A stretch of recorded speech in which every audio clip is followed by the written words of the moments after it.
हरे कृष्णा, राधे राधे। हम सभी साधक श्री सुदर्शन सिंह जी चक्र द्वारा लिखित पुस्तक शत्रुघ्न कुमार की आत्मकथा का श्रवण कर रहे हैं। आज का प्रसंग है भगवती धरा नंदिनी। एक उल्लास था, एक आशा थी, और जब हम यज्ञ अश्व लेकर यज्ञ भूमि में लौटे, जैसे चिर विषाद विदा हो चुका था, किंतु कहाँ, वह तो विडाल के समान केवल संकुचित हुआ था वेगपूर्ण आक्रमण के लिए। चिरंजीव लव कुश का शौर्य, उनकी तेजस्विता, उनकी अदम्य शक्ति एवं अकल्पनीय शस्त्र कौशल ने, हमारी पराजय ने जो हमें आनंद प्रदान किया, शत शत विजय कहाँ समर्थ हुई उसे देने में। जन जन कुमार द्वय की चर्चा में तल्लीन था। सैनिक शांत नहीं होते थे उन किशोरों के शौर्य का वर्णन करते। सब था, किंतु रघुनाथ का मौन, उनका गांधीर्य, उनकी श्री मुख पर स्मित नहीं आया। सहसा महर्षि वाल्मीकि के आगमन का समाचार प्राप्त हुआ। उन आदि कवि ने हमारा आतिथ्य अस्वीकार कर दिया। जिन त्रिभुवन धन्या को उन्होंने कन्या बनाया था, उनके निर्वासन की समाप्ति से पूर्व वे हमारा आतिथ्य ग्रहण करने को प्रस्तुत नहीं थे। उन विश्ववंद्य ने यज्ञ भूमि से कुछ दूर अरण्य ही अपना आवास निश्चित किया।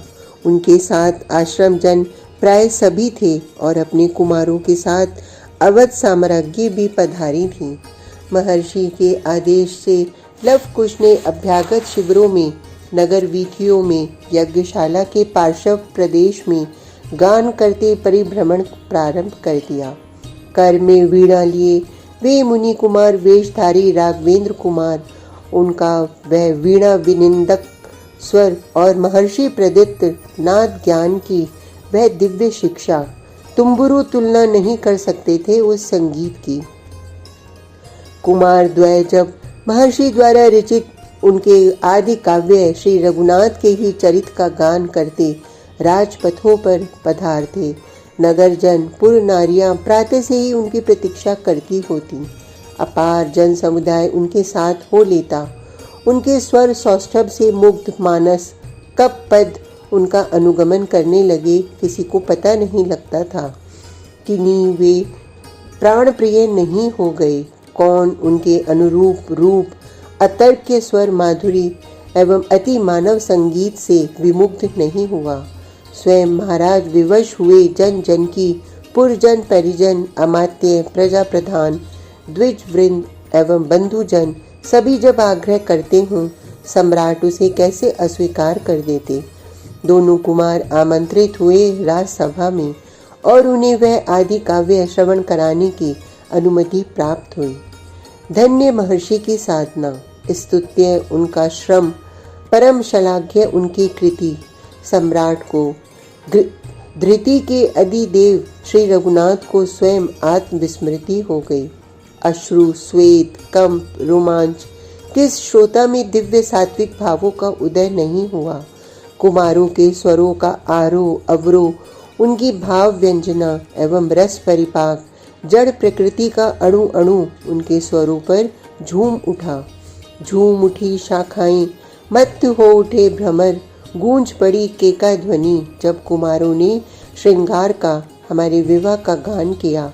और पत्र शुष्क हो गए, पुष्पों की पंखुड़ियां झर गईं, पक्षी तक क्रंदन करने लगे, पाषाण द्रवित हो उठे जब उनके स्वर में करुणा साकार हुआ।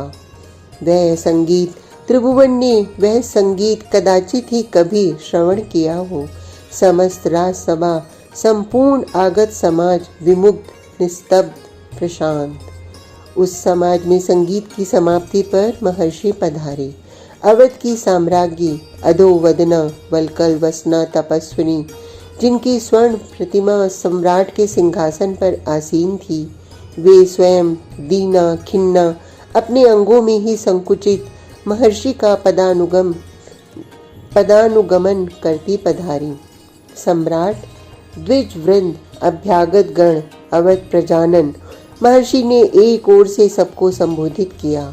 उनका मेघ गंभीर स्वर गूंज रहा था। उनकी वाणी में अद्भुत ओज था। प्राचेतस वाल्मीकि सत्य की शपथ करके कहता है, सीता सर्वथा निष्कल्मष है। वे संपूर्ण मन से पतिव्रता हैं। उनका काय वाणी चिंत सम्यक परिशुद्ध है।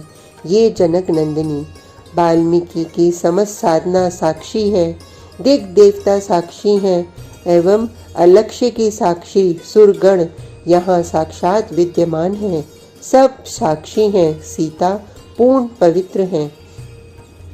उनमें कल्मश की कल्पना करने वाला मानस अधम है। आप सब बोला नहीं गया महर्षि से उनका कंठ भर आया। अभागे हैं हम सब, क्षीण पुण्य है समस्त वर्तमान जन। हमारा दुर्दैव क्रूर हास्य कर रहा था। कोई एक शब्द तो बोलता, किसी ने तो साहस किया होता मुख खोलने का। श्री राघवेंद्र शांत बैठे रहे। महर्षि के सम्मान में उन्होंने मस्तक झुका दिया। निर्णय तो प्रजा को करना था और प्रजाजन, उनके मुख में जैसे आज वाणी ही नहीं थी। भगवन, आप अपने इस दन को क्षमा करें। श्री रघुनाथ ने कुछ क्षण प्रतीक्षा की और जब अन्य कोई आशा किसी के बोलने की नहीं रही, वे स्वयं बोले। उनकी वाणी में उनकी व्यथा विवशता पता नहीं क्या क्या था। सीता को स्वयं आगे आना चाहिए।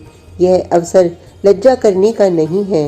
वे शपथ ग्रहण करके इन लक्ष लक्ष रूपों में स्थित जन मूर्ति जनार्दन के सम्मुख अपने को निष्पाप प्रमाणित करें। महर्षि ने अनुमति दी। वत्से, नारी के लिए पति की आज्ञा परमात्मा का आदेश है। तुम श्री राम के आदेश का पालन करो। अपने चरणों में ही दृष्टि सन्निहित किए वे विश्व वंद्या किंचित आगे आईं। यह प्रवंचना, यह अवमानना, अवध साम्राज्य सुरों की साक्षी एवं अग्नि की शुद्धि भी अपर्याप्त हो गई उनके लिए। महर्षि वाल्मीकि के वचन हतभाग्य अवध जनों को प्रमाणिक नहीं प्रतीत हुए। शपथ आवश्यक मानी गई उनके लिए। मस्तक झुकाकर भगवती सबको अभिवादन करती हैं।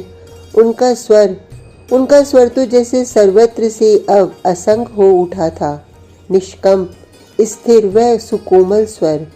श्री रघुनाथ की यदि सीता मन वचन कर्म से नित्य दासी रही हो तो भूदेवी मुझे स्थान दें। जानकी ने मन से कभी श्री कौशल्या कुमार के अतिरिक्त अन्य पुरुष का चिंतन न किया हो तो पृथ्वी देवी मुझे स्थान दें। यह सीता यदि सर्वथा श्री राम की ही रही हो, इसकी चित्त वृत्ति में कभी किंचित अंतर न आया हो, तो भगवती धरा अपने अंक में मुझे स्थान दें। सहसा घोर शब्द हुआ। राजसभा के मध्य पृथ्वी विदीर्ण हो गई और हमारे नेत्र उसमें प्रकट होती ज्योति को सहन करने में असमर्थ हो गए। तेजो में रत्नासीन भगवती भूदेवी वे उठी और उन्होंने दोनों भुजाएं बढ़ाकर अपने अंक में खींच लिया था श्री जनक नंदिनी को। धरा देवी अपनी परम धन्या पुत्री को लेकर अंतर्हित हो गईं। फटा धरातल पूर्वत बन गया। कोई कुछ सोचे, कुछ कहे, कोई प्रार्थना अनुरोध, किंतु अब अवधवासी इसके अधिकारी कहाँ रह गए थे कि भूदेवी अपनी पुत्री को हमारे मध्य रहने देती। अब शोक पश्चाताप विषाद क्या अर्थ था इस सब का। यज्ञ यज्ञ यज्ञ श्री रघुनाथ और करते भी क्या। अब शासन में, राज सदन में, प्रजा समूह में उनके लिए भी कहाँ शक्य रह गया था अपने को स्थिर रखना। अंतर का अपार विषाद। मर्यादा पुरुषोत्तम ने मर्यादा की रक्षा कर ली। उन्होंने अश्वमेध, राजसूय, सर्वमेध यज्ञ प्रभृति दीर्घकालीन यज्ञों की परंपरा प्रारंभ कर दी। एक यज्ञ की समाप्ति से पूर्व दूसरे यज्ञ का समारंभ। जीवन के क्षणों को व्यतीत करने का इससे उपयुक्त अन्य मार्ग कहाँ था। कुमार लवकुश भगवती धरा नंदिनी के पवित्र प्रसाद के रूप में अवध को प्राप्त हुए। अवध की अपराधिनी प्रजा भगवती के कुमार उसकी रक्षा न करते वह अनाथ प्राय हो चुकी थी। श्री राघवेंद्र अवकाश पाते यज्ञों से दुराशा मात्र। आज का प्रसंग इतना ही। कल तक के लिए हरे कृष्णा, राधे राधे।